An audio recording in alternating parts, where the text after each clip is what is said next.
திரு இதயத்துல்லா, எல்லா நாடுகளிலும் நடைபெறக்கூடிய இந்த குற்ற சம்பவங்கள், குறிப்பான இந்த போதைப்பொருள் பழக்க வழக்கம், கலாச்சாரம் என்பது தமிழ்நாட்டிலும் பரவ தொடங்கிவிட்டது. அதிகரித்து வருவதே இருக்கக்கூடிய புள்ளி விவரங்கள் நமக்கு தெரிவிக்குது, அரசோட தகவல்கள் கூட. ஆனால் இந்த பின்னணியில் இருக்கக்கூடிய சர்வதேச கும்பல் போன்ற விஷயங்கள் இருக்கு இல்லையா? ஸோ இது நம்ம ரொம்ப ஒரு அடுத்த கட்டத்தை நோக்கி எங்கு செல்லுமோ அப்படின்ற ஒரு அச்சத்தை விதைக்கிறது. எப்படி பார்க்குறீங்க? ரவிச்சந்திரன் பேசும்போது எனக்கு ரொம்ப கிர்ன்னு இருக்குன்றார், அப்புறம் ஷிவரிங்காக இருக்குன்னு சொன்னார். அந்த அளவுக்கு இன்றைக்கி போதைப் பொருள் அதிகமாக இருக்குன்னு சொன்னார். அது எங்கேருந்து வருது என்னன்னு தெரியலேன்றார். ஆமாம், இப்போ அது சப்ஜெக்டுக்குள்ளே போவோம். இன்றைக்கி 2 செய்தி வந்திருக்கு நாளிதழ், எல்லா நாளிதழும் ஊடகங்களில் செய்தி. எல்லாருக்கும் தெரிஞ்ச செய்தி ஸ்ரீகாந்துங்கிற செய்தி. இன்னொரு செய்தியை ஒரே ஒரு நிமிஷம் படிக்கிறான்னா, எழும்பூர் ரயில் நிலையத்தில் கஞ்சா பறிமுதல், ஒருவர் கைது. புவனேஸ்வரத்திலிருந்து ராமேஸ்வரம் செல்லும் வாராந்திர விரைவு ரயில் சனிக்கிழமை காலை 8 மணிக்கு வரும்போது, எந்த ஊர்? புவனேஸ்வரம். போகிறது எந்த ஊர்? ராமேஸ்வரம். ரைட். இங்கே அவர் பேர் குஜராத் மாநிலத்தை சார்ந்த குமார் சேத்தி இருக்கு நியூஸு. இது இன்றைக்கி வந்த செய்தி, பிடிபட்ட செய்தி ஒரு செய்தி. அப்போ ஒரிசா யார் ஆள்றான்னு நமக்கு தெரிஞ்ச விஷயந்தான். ஆமாம், ஒரு நிமிஷம், பிஜேபி நான் சொல்ல வரல, நீங்கள் அவசரப்படாதீங்க, சொல்லி முடிச்சுக்கிறேன். ஆனால் இந்தியா முழுக்க மிகப்பெரிய கடத்தலுக்கு எங்கே காரணம்? பல்லாயிரம் கோடி மட்டுமல்ல, பல லட்சம் கோடி, பல்லாயிரம் டன்னு இறங்கின ஒரு இடம் அதானியுடைய ஏர்போர்ட். அது குஜராத் மாநிலம். அங்கேருந்தான் எல்லாமே இந்தியா முழுக்கும் போகுது. குறிப்பாக எங்கே போகுது? பிஜேபி ஆளுகளில் கொஞ்சம் சாமியார்கள் இருக்காங்க, பெரும்பாலும் அவங்க பயன்படுத்துவாங்க, தப்பு கிடையாது. ஏன்னா சாமியார்கள் அதை பயன்படுத்துறது உண்டு தான், இல்லைன்னு நான் சொல்ல முடியாது. ஏன்னா அவர் சொன்னதுக்காக நான் சொல்லித்தானே ஆகணும். அப்போ இந்த போதைப் பொருள் என்பது பல்லாயிரம் ஏதாவது கிலோக்கள், பல லட்சம் கோடி பெருமானம்னு பல முறை பிடிபடுது. அவரே சொன்ன மாதிரி பிடிபட்டதே பல முறைனா, மாட்டிக்காமல் இருந்தது பல முறை. எத்தனை முறை, எத்தனை லட்சம் கோடி அந்த துறைமுகத்திலிருந்து வந்திருக்குன்னு தெரியல. அப்போ அந்த பணத்தை எப்படியெல்லாம் மாற்றுறாங்க, வெளிநாட்டில் கொண்டு போய்ங்கிறத எங்கள் தலைவர் ராகுல் காந்தி தெளிவாக சொன்னார். இங்கேருந்து பணம் போய் அது அஃபீஷியல் பணமாக வருது, 3-4 தீவுகளுக்கு பணம் போகுது. எங்கேருந்து அந்த பணம் வந்துச்சு, இன்க்ளூடிங் மொரிஷியஸ்ன்னு தெரியலேன்னு நமக்கு நல்லா தெரிஞ்ச விஷயம். அப்போ இன்றைக்கி இந்த போதைப் பொருளை, கஞ்சா பொருளை கடத்துவது குஜராத்தில் ஆரம்பித்து இந்தியா முழுக்கும் பரவுது. தமிழ்நாட்டிலேருந்து இலங்கைக்கும் போகுது. தமிழ்நாடு ஒன்றும் நான் சுத்தம்னு சொல்லலை. நீங்கள் இப்போ கேட்டீங்க, முந்தைய ஆட்சியில் வெறும் 42,000 இருந்தது, இன்னைக்கு கிட்டத்தட்ட 1,20,000. எப்படி? நான் கேட்கல, இல்ல சார், நீங்கள் அவரே சொன்னார், நீங்க சொன்னார். என்ன காரணம்னா அன்னைக்கு இதயத்துல நீங்க சொல்லுங்க சின்ன குறுக்கீடு தான். நீங்க அதுதான் ரவிச்சந்திரன் கூட அதை கோட்டிட்டு காட்டினார். நம்ம உடனே குஜராத், உடனே மத்திய பிரதேசம், உடனே அப்பா ஸ்டாலின் சொன்னார் இல்லையா? நான் கேக்குற கேள்வி அவர் சம்பந்தமே இல்லாம இல்ல கேள்வியோ நீங்க சொல்லுங்க. நான் உங்களை குறுக்கிடல. நான் என்ன சொல்ல, உங்களுடைய பின்னணி முந்த்ரா துறைமுகம் சொன்னீங்க, அந்த விவகாரங்கள், அந்த நிறைய சொல்லிட்டீங்க. நல்ல வேலை. ஆமா, அந்த துறைமுகம் ரைட், மறுப்பதற்கில்லை. நாங்க இந்த பின்னணியை நம்ம பார்க்கலாம். நீங்க தமிழ்நாட்டுக்கு வாங்க. அதான் வரேன். இப்போ பிரச்சனை நடைபெறுகிறது தமிழகத்தில். குஜராத்ல இருந்து தமிழ்நாட்டுக்கு கலாச்சாரமாக மாறுகிறது என்ற தலைப்பின் கீழ் நம்ம ஒரிசால இருந்து தமிழ்நாட்டுக்கு வந்துட்டேன். பாருங்க, நோய் நாடி நோய் தடுக்க தவறியவர்கள் யார், இங்கு என்ன செய்து கொண்டிருக்கிறார்கள், சொல்ல வந்த தமிழ்நாட்டுல தான் பாதுகாக்கிறார்கள் என்பதுதான் நம்ம விவாதிக்கணும். தமிழ்நாட்டை தான் நான் ஆரம்பிச்சேன். ப்ளீஸ். நோய் முதல் நாடி, நோய் நாடி நோய் முதல் நாடி, அது தணிக்கும். வாய் நாடி வாய்ப்ப செயல். எங்க இருந்து வருதுங்கிறத முதல்ல தெரிஞ்சுக்கிட்டு, ஏன் தமிழ்நாட்டுக்கு அவங்க இப்ப இந்த அளவுக்கு கொண்டு வர்றாங்கிறத என்ன பேசணும். முந்தின ஆட்சியில 42,000, இப்போ 1,20,000 பிடிபட்டது. அதிகமாக இந்த ஆட்சியில் பிடிபடுவது மட்டுமல்ல, நீங்களே சொன்ன மாதிரி கஞ்சா தமிழ்நாட்டில் கஞ்சா பிடிபடுவது என்ற பின்னணியில் நிறைய புழக்கம் இருக்குது இல்லையா? நீங்க பிடிபடுகிறது அப்படின்றத நம்ம கடந்து போக முடியாதுல்ல. புழக்கத்தை சொல்லுங்க, அதிகமாக போது ஆப்வியஸா பிடிக்கிறாங்க. புழக்கம் ஏன் வருது? பழக்கத்தினால வருது. அதை நம்ம பேசணும். இந்த புழக்கம் ஏன் வருது? வழக்கத்தினால வருது, பழக்கத்தினால வருது. இப்போ நமக்கு அது சப்ஜெக்ட் போவோம். இந்த ஆட்சி வந்த உடனே பல மடங்கு பிடிபடுது. இதுதான் முக்கியம். அதுக்கு தான் ஒரு உதாரணம் சொன்னேன். நீங்களே சொன்ன மாதிரி கஞ்சா வைத்திருப்பவருடைய சொத்துக்கள் பறிமுதல் செய்யப்படுகிறது. அவருடைய வங்கி அக்கவுண்ட் இதுவரை இந்தியாவில் எந்த மாநிலத்திலும் இல்லாத ஒரு வேலையை தமிழக முதல்வர் செஞ்சதுனால முன்ன பிடிபடாதெல்லாம் பிடிபடுச்சு. ஒரு காலத்தில் அமைச்சரே, அதிமுகவுடைய அமைச்சரே குட்காவுடைய வழக்கில் நம்ம நல்லா தெரியும். ஊர் அறிஞ்ச விஷயம், உலக அறிஞ்ச விஷயம். இன்னைக்கு வரையும் அவருக்கு பேர் அடைமொழி குட்கான்னு தான் சொல்கிறோம். அது சுகாதார அமைச்சராக இருந்தவர், பல்வேறு அமைச்சராக இருந்தவர். ஏன் சொல்கிறேன்னு சொன்னால், அந்த குட்கா பொருள் தடை செய்யப்பட்ட பிறகு அந்த பணத்தை எப்படி காப்பாற்றினதெல்லாம் நமக்கு தெரியும், அதில் பிடிபட்டது தெரியும். யார் யாரெல்லாம் அந்த மாதிரி ஒரு நிலை இன்னைக்கு இல்லை.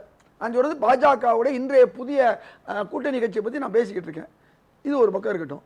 இன்னைக்கு மாட்டல இந்த நிலை இல்லன்றீங்களா? இந்த நிலை தானே இருக்குது சார். இருக்கறனால தானே சார் சொல்லிட்டு இருக்கேன். அதுதான் சொல்றேன். நீங்க இந்த நிலை தற்போது இல்லன்னு சொல்றீங்களே. நம்ம விவாதத்துக்கான நோக்கமே இல்ல இதுல. சொல்லுங்க. ஒண்ணா சொல்லிட்டு வரேன். ப்ளீஸ் சொல்லுங்க. ஏன்னா வரலாறு என்பது மக்களுக்கு போகணும்.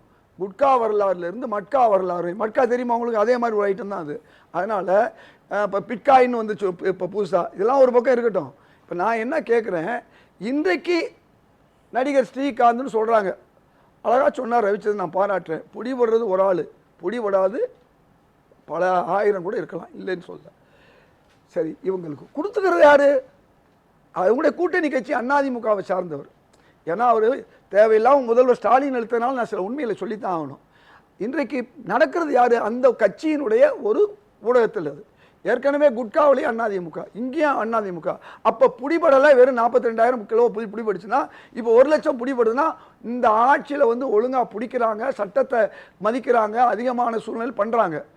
கள்ளம் பெருசா காப்பான் பெருசா, எவ்வளவுதான் இந்த ஆட்சி காப்பாற்றுவதற்கு முயற்சி செய்தாலும் இந்த போதைப் பொருள் என்பது எங்கெங்கெல்லாம் மாணவர்களை போய் சென்றடைகிறது. அது மட்டும் இல்லாமல் சினிமா நடிகர்கள் இன்னைக்கு இல்லை, சினிமா நடிகர் என்னைக்கு நடக்குது, இன்னைக்கு பிடிபட்டிருக்காங்க. அவர் 10 பேரை விசாரிக்கிறதுல தான் ஒருத்தர் ஸ்ரீகாந்த்னு வருதே ஒழிய, அப்போ பிடிபடாதவர்கள் எத்தனையோ பேர் இருக்காங்க. என்ன காரணம்? இன்றைக்கு வேலை இல்லாத ஒரு சூழல் இன்னைக்கு மக்கள்கிட்ட வந்துருச்சு. அப்போ அவங்க என்ன செய்கிறாங்க, பெற்றோர்கள்ட்டையோ சொத்துலையோ எடுத்து இந்த மாதிரி போதைக்கு ஆளாக. இதைத்தான் எங்கள் தலைவர் ராகுல் காந்தி ரொம்ப தெளிவாக அன்றைக்கி சொன்னார். இந்தியாவின் உற்பத்தி இதுவரை இல்லாத அளவில் சரிவு. ராகுல் குற்றச்சாட்டு. 2014 இருந்து இன்னைக்கு உற்பத்தி துறையின் பங்கு 14% குறைந்து இருக்கிறதுங்கிறது இன்னைக்கு அவர் சொல்லிட்டது மட்டுமல்ல, மேக் இன் இந்தியான்னு சொன்னாங்க, அதுவும் ஃபெயிலியரு. இந்த மாதிரி ஒவ்வொரு இந்தியாவும் ஃபெயிலியர்னு சொல்லிட்டு வந்துட்டார். எதுக்கு சொல்ல வரேன்னா, சிறு குறு தொழில் அழிஞ்சு போனதை நம்ம பார்க்குறோம். அவர்கள் என்ன செய்வாங்க, வேறு வழி இல்லை, நல்லா இருந்தவங்க ஒன்றுமே இல்லைன்னு சொன்னால் இந்த மாதிரி கஞ்சாவுக்கு போகிறது, போதைக்கு அடிமையாக வராங்க. நீங்கள் வேலை வெட்டி இருந்தால் இந்த வேலைக்கு போக மாட்டாங்க ரொம்ப பேர். இப்போ 2 விஷயம்தான். அதுவும் நடிகர்களில் கூட வேலை வெட்டி இல்லாத நடிகர்கள் இந்த வெட்டியான விஷயத்துக்கு போவாங்க, வேலை இல்லைன்னா வெட்டி விஷயத்துக்கு போவாங்க. இதுதான் இன்னைக்கு நடந்து கொண்டு இருக்கு. எதற்காக அவங்க உபயோகப்படுத்துறாங்கன்றது நம்மளுடைய நோக்கம் இல்ல. என்ன காரணம் உருவாகிறது? உங்களுக்கு அருமையான குரலை சொல்லுங்க. சிறார்களே பாலியல் வன்கொடுமை, திருட்டு உள்ளிட்ட சம்பவங்கள் ஈடுபடக்கூடிய சிறார்கள் 87 விழுக்காட்டினர் போதை மற்றும் மது பழக்கத்திற்கு ஆளாக இருப்பாங்க. சிறார் குற்றவாளிகளோட ஆவணங்கள் இதை பதிவு பண்ணுது. ஸோ இது வந்து இவ்வளவு பரவி இருப்பதற்கான நம்ம தடுக்க தவறு இது ஏன் அப்படின்றத நம்மளுடைய சொல்றாரு. நீங்க வந்து வெவ்வேறா அது பேசுறீங்க. இல்ல வேற இல்ல, அடிப்படை என்ன, இந்த கஞ்சா புகை மது இதுதான் எங்க கொண்டு போய் விடுக்குது, கற்பழிப்புல கொண்டு போய் விடுது. கற்பழிப்பு கொலையில கொண்டு போய் விடுது, கொள்ளையில கொண்டு போய் விடுது. இந்த விளக்கம் மக்களுக்கு தெரியும், நமக்கும் தெரிஞ்சுக்கிறணுமா இல்லையா? கஞ்சா போதை என்பது நீங்க சாதாரண நினைக்காதீங்க. அது கொண்டு போய் எங்கே கொண்டு போய் நம்மளை விடுது. போதை என்ற ஒன்றுதான் எல்லா தீமைகளுக்கும் காரணமாக இருக்கு. அப்போ போதை என்பது அது மதுவாக இருந்தாலும் சரி, இது எல்லாமே என்ன போகுது, அது மது வந்து மாதுல போகுது, சூதுல போகுது. அது மட்டும் இல்லாமல் கடைசியில் கொலைங்கிற கேதுல போய் நிற்குது. ஏன் இதை சொல்கிறேன்? அப்போ இந்த போதை என்பது தவிர்க்கப்பட வேண்டும், ஒழிக்கப்பட வேண்டும். இன்றைய தமிழக ஆட்சி அதிகமாக பிடிச்சதை நமக்கு காமிச்சிருக்காங்கன்னா நாம் அதை பாராட்டணும். அது மட்டுமல்ல, கஞ்சா விற்பவர்களுடைய சொத்துக்கள், போதைப் பொருள் விற்பவர்களுடைய சொத்துக்கள் பறிமுதல் செய்யப்படுதுன்னா நாம் அதை வந்து பாராட்டணும். இந்த அடிப்படையில் நீங்கள் பார்க்கும்போது இன்னைக்கு இந்தியா முழுதும், இங்கே மட்டுமல்ல, தமிழ்நாடு மட்டுமல்ல, இந்தியா முழுதும் வர்றதுக்கு மெயின் வாசல் என்ன, குஜராத்து. குஜராத்தை ஆண்டவ முன்னாள் முதல்வராக இருக்கட்டும், இந்நாள் முதல்வராக இருக்கட்டும் தடுத்திருக்கணும், தடுக்கல. பிடிக்கிறது யாரு? உள்துறை. இப்போ ஒடிசாவிலிருந்து தமிழ்நாட்டுக்கு வந்தா இந்த 2 மாநிலத்தை சேர்ந்தது யாரு? உள்துறை. தமிழ்நாடு காவல்துறை மட்டுமல்ல. சும்மா நம்ம பாட்டு குற்றம் சொல்லிட முடியாது. இந்தியா முழுக்கும் ஒரு மாநிலத்திலிருந்து இன்னொரு மாநிலத்திற்கு வருதுன்னா அந்த போலீஸ் துறை யார் கையில் இருக்குது? மாநில போலீஸ் துறை வேற. என்சிபி சென்னை ஜோன்ல இருக்கு சார், நெட்வொர்க் தான் சார் இது. நீங்க திரும்ப என்சிபி இந்தியா முழுமைக்கு இருக்கு, என்சிபி சென்னை ஜோன் நான் இருக்கு சார். உலகத்தை பத்தி பேசுறேன், நீங்க உலகக்குள்ள கிழக்கு மேற்கு இல்ல இல்ல இல்ல, பத்தி நீங்க சரி நான் வரேன். எதுக்கு சொல்றேன், நார்காட்டிக்ஸ் எல்லா காலத்திலும் இருக்கு. இங்க கஸ்டம்ஸ் இருக்கு, துறைமுகத்துல வந்தா யார் பொறுப்பு எல்லாம் இருக்கா இல்லையா? அதே மாதிரி விமான நிலையத்துல வந்தா யார் பொறுப்பு? அதிகமா பிடிபடுறது நீங்க சொன்னீங்கல்ல, வெளிநாடுகள்ல இருந்து வருதுன்னு சொல்லி. எங்க இருந்து? நைஜீரியா, காங்கோ, இப்படி பல நாடுகள் இருந்து வருது. எங்கே வருது? அதனுடைய தோற்றுவாய் வாயில் எது? ஏர்போர்ட்டும் சீ போர்ட்டும். இந்த ரெண்டு யார் கையில இருக்கு? கொஞ்சம் நம்ம சிந்திக்கணும். எப்படி நீங்க சொன்ன முந்திரா போர்ட்ல பல லட்சம் கோடி ரூபாய் போதைப் பொருளை கொண்டு வந்து சேர்க்கிறாங்களோ அதே மாதிரி தான் இதுவும் நடக்குது. அதனால இதுக்கு நான் காரணங்களையும் சொல்லிட்டேன், காரியத்தையும் சொல்லிட்டேன். இது நம்ம தொடர்ந்து பேசலாம். ஒரு கட்சி உங்களுடைய பதிவுகளில் சில கருத்துக்கள் ஒரு ஆட்சி என்று போக வேண்டிய அவசியம் இல்ல. நான் வரேன். எல்லா இடங்களிலும் நீங்க பேசுங்க. ஒரு குறி சொல்லுங்க ரவிசந்திரன் சொல்லுங்க. இப்போ குஜராத்துங்கிறது எதனால நீங்க பேசுறீங்கன்னா, அது ஒரு துறைமுகம், பாகிஸ்தான்ல இருந்து வரக்கூடியது எல்லாமே இந்த ரூட் வழியா தான் வருதுங்கிறது உங்களுக்கு தெரியும். அந்த மாதிரி ஸ்ரீலங்கால இருந்து வரணும்னா இங்க வரணும்னு தெரியும். பொது இடத்துல நிலத்தில் 10,000 பேர் உபயோகிச்சாங்கன்னா ஒருத்தன் மாட்டுவான்னு சொன்னேன். ஆனால் துறைமுகத்தில் அப்படி கிடையாது, ஒவ்வொன்றும் மாட்ட முடியும்.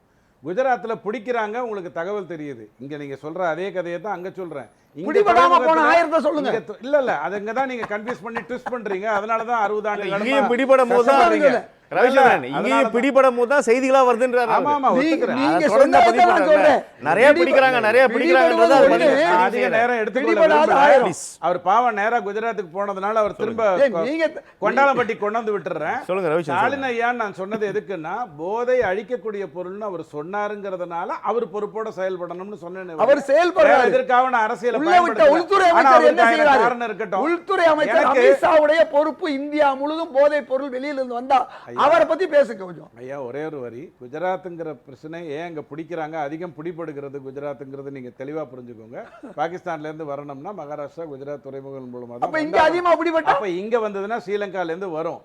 அங்க பிடிக்கிறதுனால உங்களுக்கு தெளிவா தெரியுது, இங்க விட்டுறதுனால தெரியல. 5000 கிலோ ஏதோ வந்ததுன்னாங்க, அப்புறம் பைத்தம்பருப்பு மாவுன்னு சொல்லிட்டாங்க. அதனாலதான் பிரச்சனை வருதுங்கிறத உங்களுக்கு எடுத்து சொல்றேன்.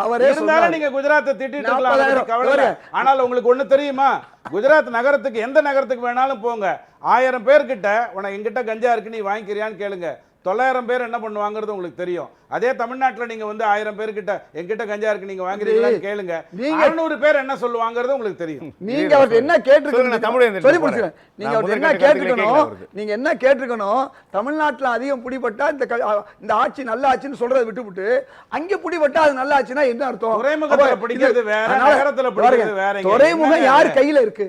நகரங்கிறது பரவலா இருக்கிற ஒரு விஷயம். நல்ல ஆட்சின்னு சொல்ல சார், நல்ல ஆட்சின்னு சொல்ல, நல்ல ஆட்சின்னுலாம் சொல்லல, பொள்ளாச்சின்னு சொல்லிட்டாரோ. நம்ம பேசலாம்.